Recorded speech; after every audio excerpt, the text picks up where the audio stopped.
మా వంటగదిలో ఈరోజు పెసరపప్పుతో జంతికలు వండటం నేర్చుకుందాం. దానికి కావలసిన పదార్థాలు: బియ్యపిండి 2 కప్పులు,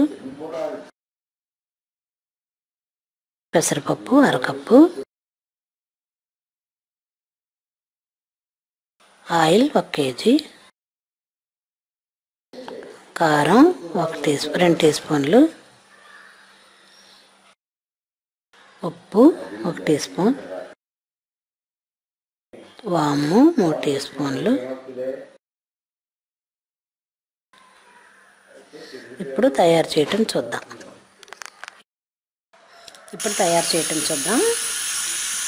పెసరపప్పుని నీట్గా కడిగి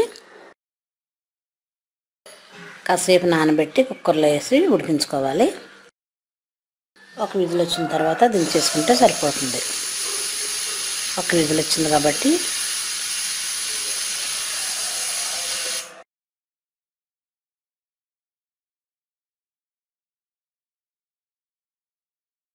ఒక విజిల్ వచ్చిన తర్వాత అదే స్టవ్ పై పాన్ పెట్టుకొని ఆయిల్ వేసుకుందాం.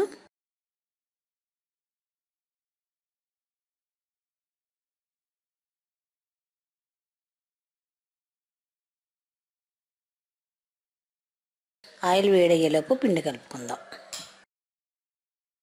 ఇప్పుడు కుక్కర్ మూత తీద్దాం.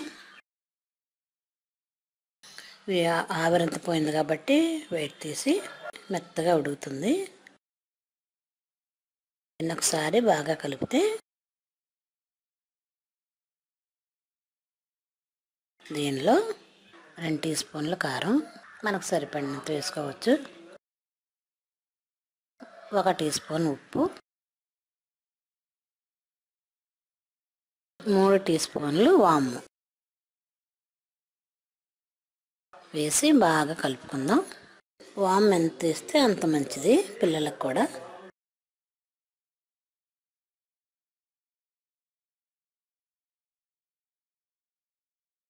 ఇలా బాగా కలిసిన తర్వాత కొద్దిగా వాటర్ పోసి కొంచెం పలుచగా చేద్దాం. అలా చేసిన దానిలో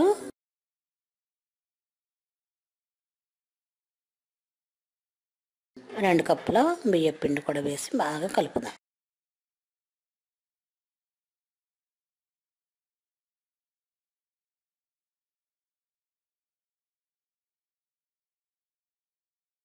ఇరుకుగా ఉంటుంది కాబట్టి ఒక పెద్ద ప్లేట్ తీసుకొని ఆ పళ్ళెంలో ఇది వేసి బాగా కలుపుదాం చేతితో.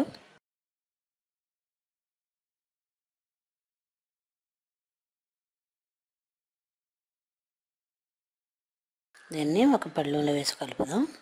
ఇలా ఖాళీగా విశాలంగా ఉన్న ప్లేట్లో అయితే బాగుంటుంది. ఈ పళ్ళెంలో బాగా కలిపి దీన్ని జంతికల గొట్టంలో వేసి నక్షత్రాకారంలో ఉన్న ప్లేట్ వేసి దానిలో బియ్యపిండి కలిపింది వేసి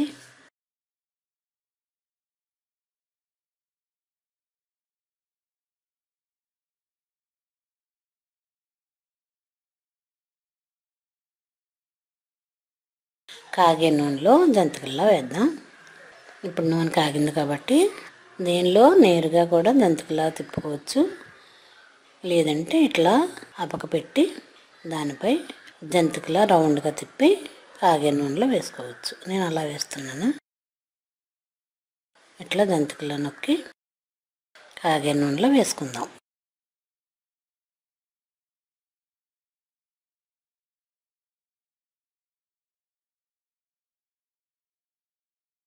పెసరపప్పు ఉడికించి బియ్యపిండి కలిపాం కాబట్టి చాలా రుచిగా ఉంటుంది.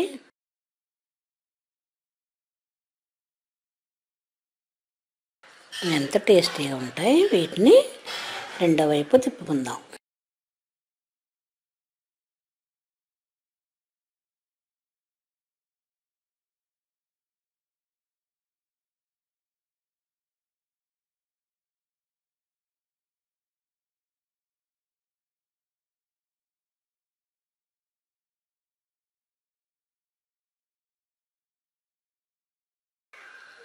ఇలా రెండు వైపులా వేగిన జంతికలను ఒక ప్లేట్లో తీసుకుందాం. ఇలా పెసర జంతికలు ఒక ప్లేట్లో తీసుకొని సర్వ్ చేసుకుందాం. ఎంతో రుచిగాను టేస్టీగా ఉండే పెసర జంతికలు రెడీ.